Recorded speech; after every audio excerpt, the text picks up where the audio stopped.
अस्सलाम वालेकुम व्यूअर्स। अभी जो टॉपिक हम डिस्कस करने जा रहे हैं that is Bohr's model of an atom या Bohr's atomic model. Bohr's atomic model जो है ये प्रपोज किया था बोहर ने, ठीक है। उसी के नाम पे हमने उसकी एटॉमिक मॉडल का नाम रख दिया। और ये इसने प्रपोज किया था मैक्स प्लांक्स क्वांटम ने जो थ्योरी, मैक्स प्लांक ने जो थ्योरी दी थी प्लांक्स क्वांटम थ्योरी, उससे इन्फ्लुएंस होकर उसने क्वांटम का जो कॉन्सेप्ट इंट्रोड्यूस करवाया था उससे इन्फ्लुएंस होकर बोहर जो है उसने अपना एटॉमिक मॉडल पेश किया था, ठीक है। और इसका एटॉमिक मॉडल जो है इसके कुछ पॉइंट्स थे, यानी इसने इस एटॉमिक मॉडल के 3 से 4 पोस्टुलेट्स दिए थे या 3 से 4 पॉइंट्स दिए थे।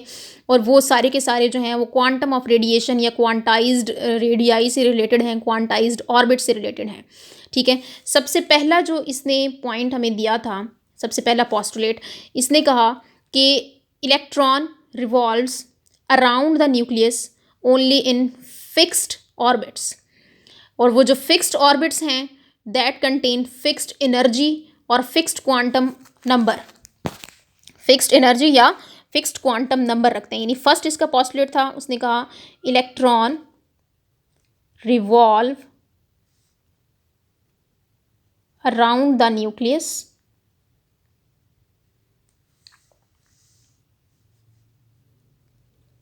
इन सर्कुलर ऑर्बिट, सर्कुलर यानी गोल, circular orbit that have a fixed energy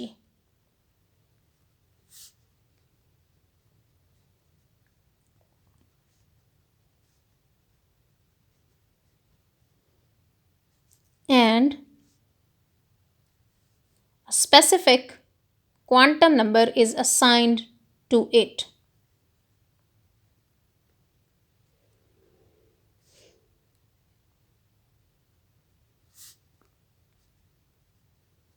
specific quantum number is assign to it का क्या मतलब है? स्पेसिफिक क्वांटम नंबर का मतलब क्या है कि क्वांटम, आपको पता है ना, एनर्जी पैकेट, एक एनर्जी पैकेट को हम सिंगल, ईच एनर्जी पैकेट को हम क्वांटम ऑफ रेडिएशन कहते हैं। तो यानी वो एक सर्कुलर ऑर्बिट के अंदर रिवॉल्व कर रहा है और उस ऑर्बिट का एक सेपरेट क्वांटम नंबर होगा, यानी उसके अंदर कितनी एनर्जी आएगी, कितने क्वांटम की आएगी, वो 1 2 3 जितनी भी है उसका एक स्पेसिफिक क्वांटम नंबर होगा। उस हिसाब से उस ऑर्बिट की एनर्जी होगी। और इलेक्ट्रॉन उस सिर्फ उसी ऑर्बिट के अंदर रिवॉल्व करेगा जिसके पास एक फिक्स्ड अमाउंट ऑफ एनर्जी और वो फिक्स्ड ऑर्बिटल होगा, ठीक है। दूसरा पॉइंट इसने कहा कि इलेक्ट्रॉन जब उस स्पेसिफिक क्वांटम नंबर रखने वाले ऑर्बिट के अंदर मौजूद होगा तो वो ना तो एनर्जी को रिलीज करेगा और ना ही अब्जॉर्ब करेगा, ठीक है। यानी वो ये कहता है कि electron present in a particular orbit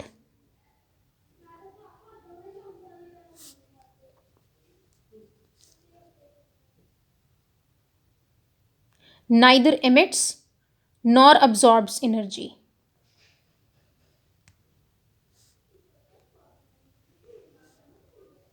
Nor absorbs energy.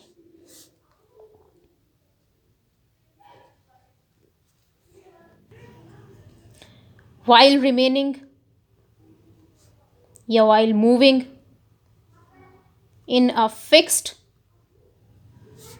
energy orbit. Emission and absorption only occur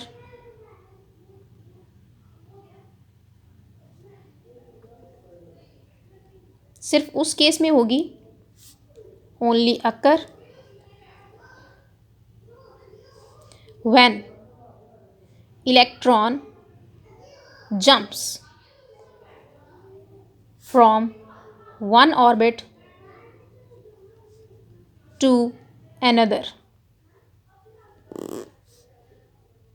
ठीक है। ये इसका सेकंड पोस्टुलेट था।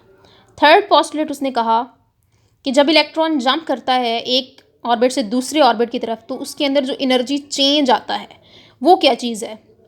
When an electron jumps from one orbit to another, the energy change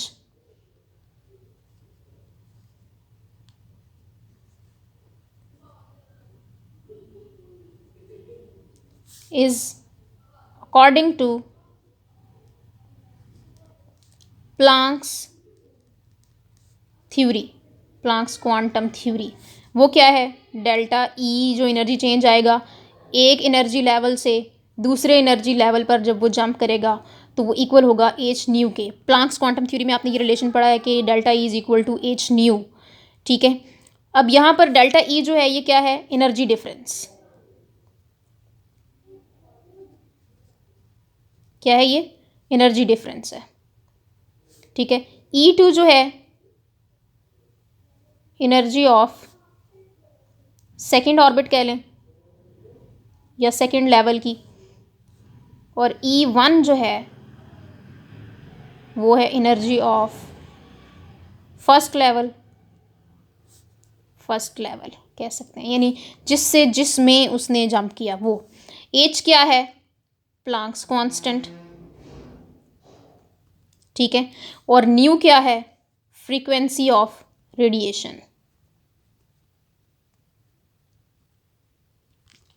ठीक हो गया। अच्छा, अब वो कहता है कि एनर्जी कब अब्जॉर्ब होती है और कब एमिट होती है। सपोज करें आपके पास है एक न्यूक्लियस, ये है इसका फर्स्ट शेल, ये है इसका सेकंड शेल और ये है इसका थर्ड शेल। सपोज करें कि इलेक्ट्रॉन यहाँ पर है, ठीक है, यहाँ पर ये मौजूद रहेगा तो इसका एक स्पेसिफिक क्वांटम नंबर होगा according to first postulate of Bohr's model. और ये जब तक इस ऑर्बिट के अंदर, फिक्स्ड एनर्जी वाले ऑर्बिट के अंदर रहेगा जहाँ पर इसका स्पेसिफिक क्वांटम नंबर है, इसको असाइन किया हुआ, यानी एक प्रॉपर अमाउंट ऑफ एनर्जी है, तो जब तक ये इसमें रहेगा ना तो अब्जॉर्ब करेगा एनर्जी ना एमिट करेगा एनर्जी, ठीक है, according to second postulate of Bohr. और अगर वो जंप करता है from one orbit to another, यानी या यहाँ से ही जंप कर सकता है यहाँ पे या यहाँ से जंप करके आ सकता है यहाँ पे। अगर ये लोअर से हायर की तरफ जाता है, ये है ना लोअर से हायर की तरफ जाता है, तो फिर ये करेगा एनर्जी अब्जॉर्ब, ठीक है, यानी हम कहते हैं कि लोअर टू हायर जंप क्या करेगा, एनर्जी अब्जॉर्ब करेगा, ठीक है। और अगर करता है फ्रॉम हायर टू लोअर, अपने से नीचे वाले की तरफ जाता है, तो उस केस में हायर टू लोअर, तो उस केस में एनर्जी होगी रिलीज। फॉर एग्जाम्पल आप सपोज करें ये जो मिड वाला शेल है इसकी एनर्जी तकरीबन हमने रखी हुई है, कह लें कि 10 किलो जूल्स पर मोल, 10 जूल्स कह लें इसकी एनर्जी है। सपोजिशन करिए ना, इसकी वैल्यू 10 है, इस लेवल की वैल्यू 15 है, फर्स्ट लेवल की वैल्यू 5 है। स्पेसिफिक क्वांटम नंबर्स हैं, यानी इसके अंदर जो होगा उसके पास इतने क्वांटम होंगे, यानी इतने क्वांटम नंबर की एनर्जी होगी, इसके पास इतने क्वांटम की एनर्जी होगी, इसके पास इतने क्वांटम की एनर्जी होगी। अब इलेक्ट्रॉन मौजूद है 10 वाले में, जब इसने जंप करके यहाँ से यहाँ जाना है तो फिर उसने क्या करना है कि उसको 10 की बजाय 15 होनी चाहिए ना एनर्जी उसके पास, तभी वो इससे जंप करके इस क्वांटम के बराबर आएगा, तभी इसके अंदर रह सकेगा ना वो। तो उसको 5 अमाउंट जो एनर्जी है ना वो अब्जॉर्ब करनी पड़ेगी, 10 + 5 15 करेगा तो ही इसके अंदर आएगा। ये वाला केस होल्ड करेगा इधर, ठीक है। और अगर उसने जंप करके हायर से लोअर में जाना है तो फिर उसने 5 वाले में जाना है ना, उसकी अपनी 10 है, तो 5 वाले में जाने के लिए उसके पास 5 ही एनर्जी होनी चाहिए, तो उसको अपनी 5 एनर्जी जो है वो रिलीज़ करनी पड़ेगी। और उस केस में वो एनर्जी रिलीज़ करेगा, 10 - 5 करेगा तो पीछे 5 अमाउंट ऑफ एनर्जी रहेगी, फिर वो इसमें आएगा। तो ये वाला जो वैल्यू है, ये केस जो है ये होल्ड करेगा इस केस में, higher to lower energy is released. और वो एनर्जी जो रिलीज़ हो रही है वो किसकी फॉर्म में हो रही है, वो वेव्स की फॉर्म में हो रही है। ये यहाँ से यहाँ जब आएगा ना, यहाँ से यहाँ जाएगा तो रिलीज़ होगी, जब यहाँ से यहाँ आएगा तो फिर अब्जॉर्ब होगी। और ये जो एनर्जी है ना इसकी एच न्यू फ्रीक्वेंसी पे डिपेंड करता है एनर्जी चेंज। समझ आ गई बात की, ठीक है। तो लोअर से हायर में जाना है तो एनर्जी अब्जॉर्ब होनी है, हायर से लोअर में जाना है तो एनर्जी रिलीज़ होनी है, ये उसने बताया था, ठीक है। और फोर्थ पोस्टुलेट है इसका कि electron can only revolve in those orbitals which have quantum number angular momentum mvr is equal to NH/2π। यानी हर ऑर्बिट जो है ना, फर्स्ट वाला ऑर्बिट है तो उसका होगा h/2π, सेकेंड वाला है तो उसका होगा 2h/2π, थर्ड है तो उसका होगा 3h/2π। इस तरह से इनके एंगुलर मोमेंटम्स जो हैं वो होने चाहिए। अगर एंगुलर मोमेंटम इस तरह से नहीं है तो फिर वो शेल एग्जिस्ट ही नहीं कर सकता। तो इलेक्ट्रॉन सिर्फ उन शेल्स के अंदर रिवॉल्व करेगा जिनका एंगुलर मोमेंटम जो है वो इसके बराबर है, n की value 1 2 3 up to so on कितनी भी हो सकती है।